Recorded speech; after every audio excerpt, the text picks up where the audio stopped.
the open road. To some, it's a symbol of freedom. To a long-haul trucker, it's just the office. I've been driving rigs for 30 years, crisscrossing this country from coast to coast. You see a lot of things out there on the highways, and in the lonely rest stops, things you can't explain, things that stick with you. The vast majority of my nights are filled with nothing but the rhythm of the road, the drone of the engine, and the flickering lights of small towns passing in the rearview mirror.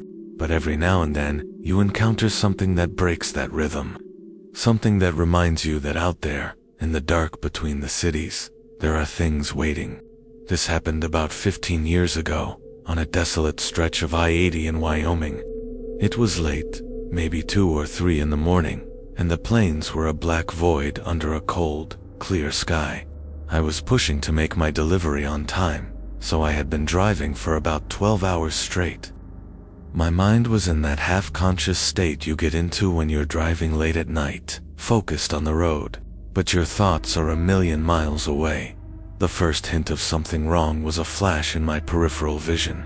I'd just passed a billboard advertising a diner with a giant neon cowboy, and in the split second before it faded into the darkness, I saw something standing on the side of the road. It wasn't a person, not a hitchhiker. It was a tall, gaunt figure, its body a long, impossibly thin line, its head a mere silhouette against the starry sky. It was too fast to get a good look at, and in that instant, I told myself it was just a strange-looking tree or a trick of the light. I dismissed it, put on some music, and kept driving, but the feeling of unease didn't go away. About 20 minutes later, I saw it again. This time it was standing on a small embankment, just off the shoulder, a few hundred yards ahead. It was still and silent, a dark slash against the pale gravel. I slowed down, my foot hovering over the brake, and as I got closer, I could see more detail. Its arms were long and spindly, hanging at its sides, and its head was tilted, as if it were watching me approach. The thing that made my blood run cold was the way it wasn't just standing there. It was swaying, a slow, unnatural motion, like a reed in a current. It wasn't a person. There was something profoundly wrong with its shape, its stillness. I hit the accelerator and drove past it as fast as I could. I was shaken, my heart pounding in my chest, but I was out of there, or so I thought. I tried to convince myself it was just a hallucination, a product of a tired mind. But as I kept driving, I started to notice something in my side mirror. A flicker of movement. I glanced over and saw a tiny, dark shape, a point of darkness against the empty highway, keeping pace with me. I was doing 70 miles an hour. It couldn't be. I gripped the steering wheel so tight my knuckles turned white. The shape in the mirror grew. It wasn't a car. It was low to the ground, a single, black blur.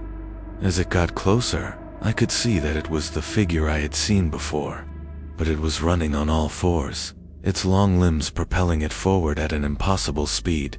It was a hunched, spidery thing, and it was gaining on me. I slammed the accelerator to the floor, my speedometer climbing to 80, then 90. The needle on my fuel gauge was dropping fast, but I didn't care. The thing was still there, in my mirror, and I could hear a new sound over the drone of my engine. A faint, clicking noise, like 1,000 dry bones being rattled together. The clicking sound grew louder as the thing closed the distance. It was now directly behind my rig, and I could feel the vibrations of its movement through the floor of the cab. I took a quick glance in the mirror, and I saw a pair of pale, glowing eyes staring back at me. A pinprick of white light in the darkness. The climax arrived in a single, terrifying moment. The clicking sound stopped, and a new sound began, a soft, dry scratching against the back of my trailer. It was climbing. I could hear its movements above me, a rhythmic scrape and drag as it made its way toward the cab. My heart was a drum in my ears. I knew what was coming. I knew it was going to be at the side of my cab in a matter of seconds. I pulled my rig over, slamming on the brakes. the sound of the air brakes hissing as I skidded to a stop on the deserted shoulder. I grabbed my flashlight from the passenger seat, my hand shaking so hard I could barely hold it. I heard the scratching stop, and then a new sound, a soft, tapping noise against the roof of my cab, right above my head. I sat there, frozen, for a long minute. The tapping stopped. A single, long pause. Then I heard a new sound, coming from the passenger side window. Not a scratching, but a wet, slobbering sound. My headlamp was on the passenger seat, and its beam was now pointing directly at the window. As I watched in silent horror, I saw something begin to move in the corner of my vision. A hand, a long, spindly finger, tipped with a sharp, black claw, was slowly sliding down the outside of the glass. The hand was impossibly long, and as it moved, I saw the distorted reflection of a gaunt, skeletal face pressed against the glass. Its eyes, those pale, glowing pinpricks, were staring directly into mine. I screamed, not a controlled yell, but a raw animal sound of pure terror. I threw the gear into reverse and slammed the accelerator, not caring what was behind me. The sound of my tires spinning on the gravel was deafening. I drove backwards for 100 yards. Then I spun the wheel and pointed the rig back onto the highway, leaving my high beams on, leaving a trail of rubber on the asphalt. I drove until the sun came up, until the sky was a clear, comforting blue. I drove for 6 hours straight, not stopping, not looking in my mirrors. I never saw the creature again. I never told anyone what I saw, because who would believe me? I have no idea what it was, or what it wanted, but I know one thing, it was not human. I still drive that stretch of I-80, and I still get a cold chill every time I pass that spot. I never look in my side mirror. I can't, because sometimes, when you're out there on the road, it's not the miles you have to worry about, it's the things that travel with them.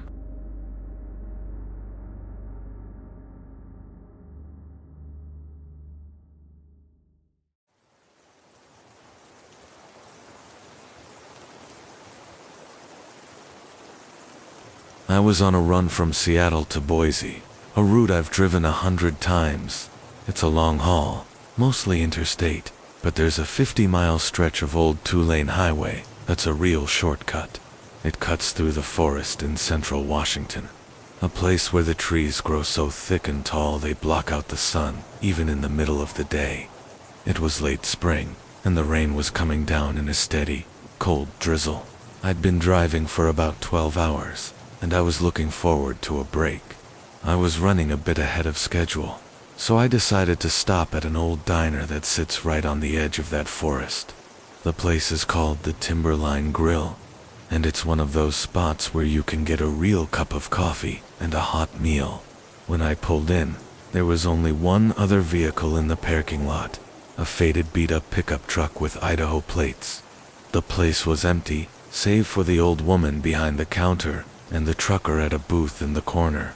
I sat down at a table and ordered some pie and coffee. The trucker, a grizzled old-timer with a face like a road map, was staring out the window at the rain, just nursing a cup of coffee. I figured he was just like me, killing time and waiting out the weather. But as I watched him, I saw his eyes weren't focused on anything.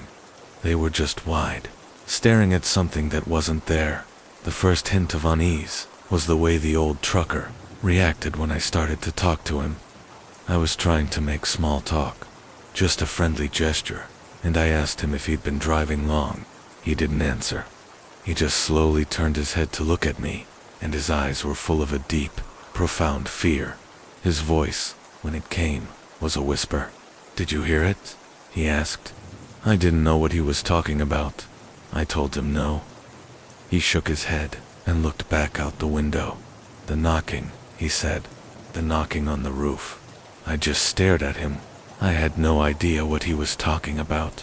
He told me a story then, about a run he made through that very forest 2 nights before. He was on that same 2-lane highway, and it was dark and raining, just like it was now. He was pushing to make time when he heard it for the first time, a soft, rhythmic tapping on the roof of his cab. Not loud, but distinct. He told me he turned on the radio and cranked up the music, but he could still hear it, a faint, insistent sound over the drone of his engine. He thought it was a branch or a piece of his truck that had come loose, but he couldn't see anything. The old trucker's story grew more disturbing as he continued. He had been driving for another half hour, the tapping sound growing louder, when he saw it in his rearview mirror. Something was clinging to the top of his trailer. It was a person, a woman, but her movements were all wrong. Her body was hunched over, her arms and legs splayed out in an unnatural way, and her long black hair was plastered to her face by the rain. She was crawling slowly, painstakingly, toward the front of the trailer, toward his cab. The old man said he slammed the brakes, hoping to shake her off, but she just held on, her body convulsing with each jolt. He told me he saw her face then, for a split second, as she came to a stop just a few yards behind his cab. Her eyes were wide and white, her mouth a black hole of silent screaming. Her skin was a translucent, waxy white, and her fingers, impossibly long and thin, were digging into the metal of his trailer. He looked away, his hands shaking on the wheel, and floored it. The tapping came back, faster and more frantic now, as she scrambled to catch up. He drove for an hour, the sound of her frantic tapping and scraping on his roof, a constant, terrifying rhythm. He knew she was there. He could feel her presence, a cold, clammy feeling that seemed to seep into the cab. The climax of his story was terrifyingly simple. He said he had driven for hours, the tapping never stopping, never changing its rhythm. He finally had to pull into a rest stop, exhausted and terrified. He was too afraid to get out of the cab, so he just sat there, waiting for the sun to come up. As the first rays of light filtered through the trees, the tapping stopped. The old man waited a long time, and when he finally got out of the cab, he looked up at the roof. There was nothing there. No footprints, no scratches, no sign that anything had ever been on top of his truck. He walked to the back of the trailer and looked at the license plate. It was his own. He looked at his hands. They were caked with mud and grime, and there was a single, impossibly long, thin black hair caught between his thumb and index finger. It was the same hair from the woman he had seen on his trailer. He had carried her with him, all that way. He never told anyone. He just kept driving. He finished his story, and then he stood up and walked out of the diner without another word, leaving his coffee and pie untouched. I sat there alone for a long time, the old man's words echoing in my mind. I was supposed to be on my way, but I couldn't bring myself to leave. The rain had stopped, and the sun was beginning to break through the clouds. I paid for my pie and coffee, and walked out to my rig, and as I was about to get in, I saw it. On the roof of my cab, there was a single, long, thin, black hair, just like the old man had described. It was stuck in the sealant, where the roof met the side panel. It wasn't mine. I have no idea where it came from. I brushed it off, but I could feel my hands shaking. I got into my cab and started the engine, and as I was pulling out of the parking lot, I saw something in my side mirror, a flicker of movement. I didn't look. I couldn't. I just kept driving, and for the next 500 miles, every time a drop of rain hit my windshield, I felt a new, cold dread creep into my heart.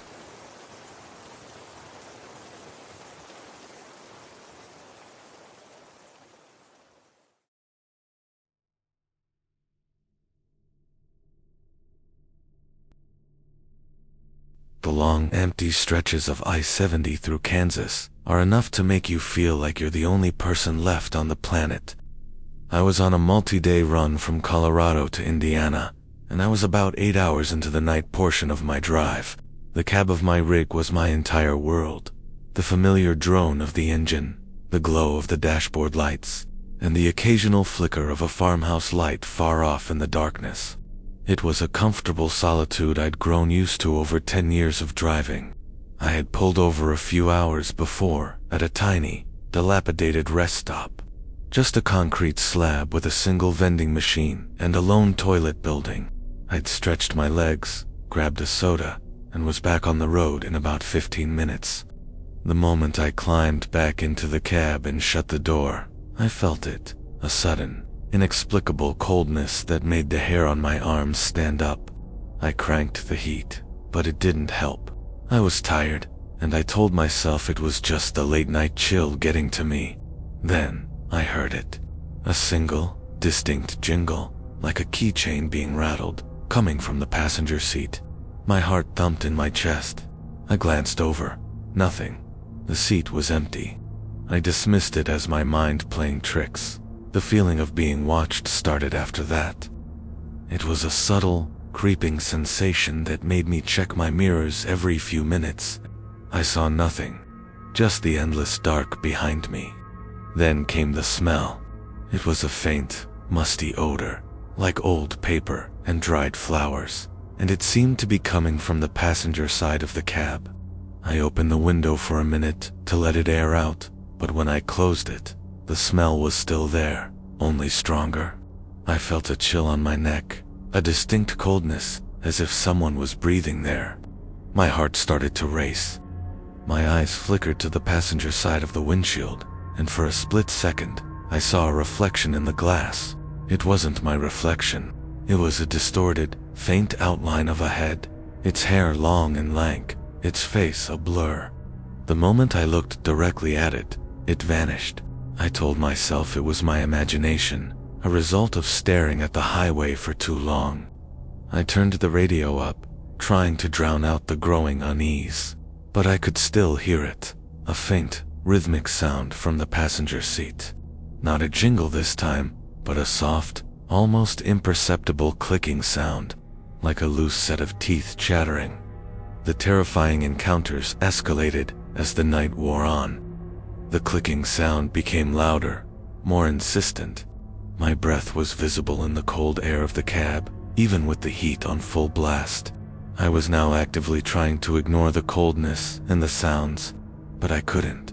I looked at the passenger seat, and I saw a subtle indentation on the cushion, as if someone was sitting there. The faint smell of musty flowers was now overpowering.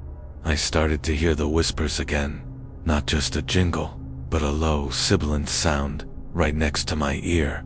I couldn't make out the words, but the tone was one of immense sadness and longing. I felt a presence, not just a coldness, but a weight. My truck's engine started to sputter, and I watched in disbelief as the dashboard lights began to flicker. I was running low on fuel, but not this low. The truck was losing power, slowing down, and I knew what was happening. It wasn't a mechanical failure. Something was draining the life from the vehicle. Something was in my cab with me. I gripped the steering wheel, my hands slick with sweat, and I started to plead out loud. Please, just let me go. I don't want to hurt you. I just want to finish my run. The sound of the whispers grew louder, and I could feel the coldness intensifying. A frigid weight settling onto my lap. The climax arrived with a sudden, horrifying clarity. My truck's engine sputtered one last time and died, and the entire rig went silent. The dashboard lights went out, leaving me in the pitch black. The only light came from the moon, casting a pale, cold glow into the cab. The whispers stopped, and for a moment, there was only silence. Then, I heard it. The unmistakable sound of a single, cold, rattling gasp of air right next to my ear. I was so terrified I couldn't move, couldn't breathe. My eyes were wide open, staring into the darkness. A pale, waxy light, like a faint moonbeam, appeared on the dashboard. I watched as the light revealed something moving. A hand. Not a living hand, but a long, impossibly thin, skeletal hand. Its bones a ghostly white. It was reaching for my ignition. Its fingers were long and spindly, and from its wrist, a small bundle of old, rusty keys dangled, making a faint, chilling jingle. The hand came closer to the ignition, and as it did, I felt a new sensation, not cold, but a sudden, profound, and overwhelming sadness that felt like it was going to crush my soul. It was a wave of pure, unadulterated despair. I finally found my voice, and I whispered, "What do you want?" The hand paused for a second, then it reached toward me, and a cold, dry finger, tipped with a black, cracked nail, lightly touched my chin, tilting my head to face the passenger seat. I heard a single, clear, ancient whisper in my mind that sent a shock of icy terror through me. The voice was a woman's, and it was filled with unimaginable sorrow and a sense of being lost. It said, "You drove past my house." I didn't wait for more. I threw open the driver's side door and scrambled out of the cab, not caring about the traffic or the dark. I ran, blindly, until I was 100 yards from the rig. I looked back, and in the moonlight, I saw my truck, dark and silent on the side of the road. There was a single, solitary jingle that came from inside the cab, and then a faint, ghostly white light appeared in the passenger side window. It moved a slow, gentle wave of light, as if it were waving goodbye. I didn't get back in. I walked to the nearest town, and I called for a tow. I never told the mechanics what was wrong with the truck. I just told them it died. I still drive, but I avoid I-70.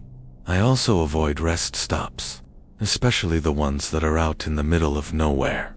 I still feel a coldness sometimes in the cab, a fleeting smell of old flowers, and every once in a while, when I'm alone in a silent room, I hear a faint, single jingle, a sound that reminds me that some passengers you pick up on the road never truly leave.